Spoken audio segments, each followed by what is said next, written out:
Hello, I'm Thomas at Art and Lit Matters, and I want to talk with you about a poem, Felix Randal, which I've loved for nearly half a century.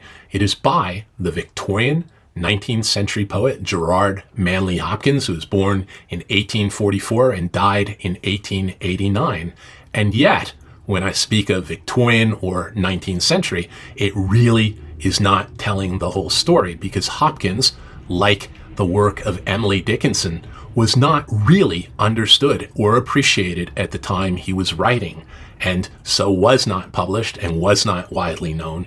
And in fact, it wasn't until 1918 when Hopkins' friend and fellow poet Robert Bridges published an edition of Hopkins' work. And for early readers, it was quite clear that here was an urgently modern voice which was accomplishing things with poetry, and specifically with the sound sense of poetry, that no poet had ever done before. And so Hopkins' work has been intensely influential to a whole group of 20th century poets, including Sylvia Plath, Seamus Heaney, T.S. Eliot, Elizabeth Bishop, Derek Wolcott, Anne Sexton, and a whole lot of others. Hopkins, among other things, was an actively practicing Jesuit priest, and among his other duties was to tend to his parishioners when they were sick or dying. And in 1880, a blacksmith he had known was succumbing to pulmonary tuberculosis, and he had many meetings with the young Felix, who he comforted in the last stages of his sickness. When he died, Hopkins wrote this poem, Felix Randal. Felix Randal, the farrier. Oh, is he dead, then, my duty all ended, who have watched his mold of man, big-boned and hardy, handsome, pining till time when reason rambled in it, and some fatal four disorders fleshed there, all contended, sickness broke him. Impatient, he cursed at first, but mended, being anointed and all, though an heavenlier heart began some months earlier, since I had our sweet reprieve and ransom tendered to him. Ah well, God rest him all road ever he offended. This seeing the sick endears them to us. Us too it endears. My tongue had taught thee comfort, touch had quenched thy tears that touched my heart, child Felix, poor Felix Randal. How far from then forethought of all thy more boisterous years, when thou at the random grim forge, powerful amidst peers, didst fettle for the great grey dray horse his bright and battering sandal. Let me take you through this poem line by line, and we will learn something about the poem and something about Hopkins. Things get very interesting with the first two words of the poem. The blacksmith that Hopkins was tending to was named Felix, but his last name wasn't Randal at all. It was Spencer. Why on earth would Hopkins do this? Well, Hopkins was the great poet of the expressive resources of sound, and realized intuitively that we respond to sound patterning in a poem in a visceral and powerful and sometimes unconscious way, and it knits the poem. Sound patterning can knit the poem together in a physical way. The sound Randal is very significant. In the first stanza, we have the phrase, till time when reason rambled in it, and some fatal four disorders fleshed there, all contended. In second stanza, you have that sound again in Hopkins' phrase, I had our sweet reprieve and ransom tendered to him. Third stanza, you have the repetition of Randal, so now we have Randal, rambled, ransom, rambled. But it is in the final stanza that it all comes together, with the magnificent music of how far from then forethought of all thy more boisterous years, when thou at the random grim forge, powerful amidst peers, didst fettle for the great grey dray horse his bright and battering sandal. In an auditory or sonic sense, we not only have the person of Felix Randal knit deeply into the poem, but the very succession Randal, rambled,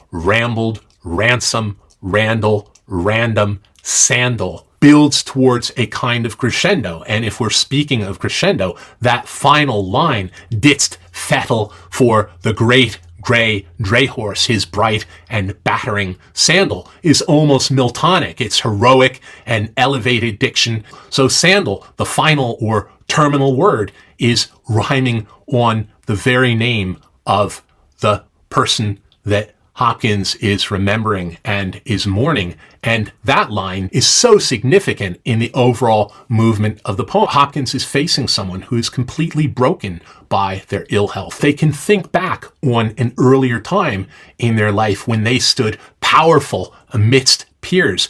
And so Hopkins could have spent paragraphs of prose explaining what a powerful and competent and well-respected amidst his peers blacksmith Felix Spencer was. He alters the name and finds a way to sing a truth in a poetic frenzy that exceeds anything that prose could say, where child Felix, poor Felix Randal, dying, can look back on the time when, powerful amidst peers, he didst fettle for the great grey dray horse, his bright and battering sandal. And this reminds me of James Agee's book, Let Us Now Praise Famous Men, telling in detail the lives of men and women who weren't famous at all. And yet, when you look at anyone's life in detail, they do have their moments and times and periods of heroism and victory. This final line comes to us not just as a truth of life, that we look closely at a life and see its individual moments of beauty or heroism, but it comes to us as a felt, visceral, sonic, or oral truth. Felix Randal, reason rambled, reprieve and ransom, Felix Randal, random, grim, forge, and finally, the final word of the poem, sandal didst fettle for the great grey dray horse, his bright and battering sandal. Let us now praise famous men. Okay, we have dealt with the first two words of the poem, Felix Randal. It goes on to say Felix Randal the farrier. A farrier is just another name for a blacksmith. Felix Randal the farrier. Oh, is he dead then? And so those simple 5 monosyllabic words, oh, is he dead then, situate the poem in the very moment of Hopkins learning that the person he had cared for and tendered to is now dead. And Hopkins begins to reflect, my duty all ended, who have watched his mold of man, big-boned and hearty, handsome. And you have even there a description of his vigor, big-boned and hearty, handsome, that contrasts so dramatically with that person's dying. And we have pining, till time when reason rambled in it, and some fatal 4 disorders fleshed there, all contended. Now, if you have ever taken care of someone who is dying, you start realizing that people don't die from a single cause. There might be a medical diagnosis, but towards the end, the whole body is shutting down, and the various systems from lymph or digestive or circulatory or respiratory are all failing together. And I think Hopkins is so vivid in this. Some fatal 4 disorders fleshed there. It's as if the disorders themselves have taken over his flesh and over his being. And that rings so true to anyone who has cared for someone who is dying.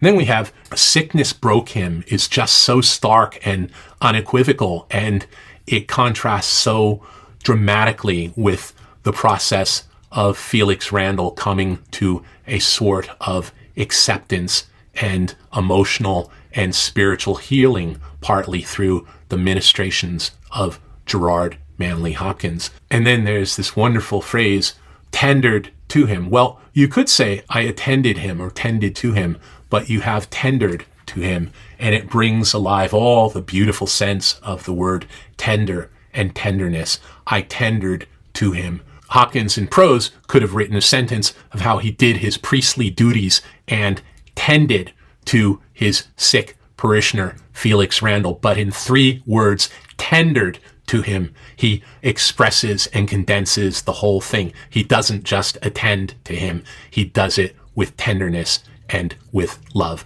Tendered to him. Ah, well, God rest him all road ever he offended. And We have Hopkins both as a person saying, all your worldly strife and anything you ever did in your life that's bad, it's over now. But also the sort of theological forgiveness. Ah, well, God rest him all road ever he offended. And then we have an astonishing line that sounds so simple and almost like a throwaway, but I think it is actually profound. This, seeing the sick, endears them to us. He goes on to say, us too it endears.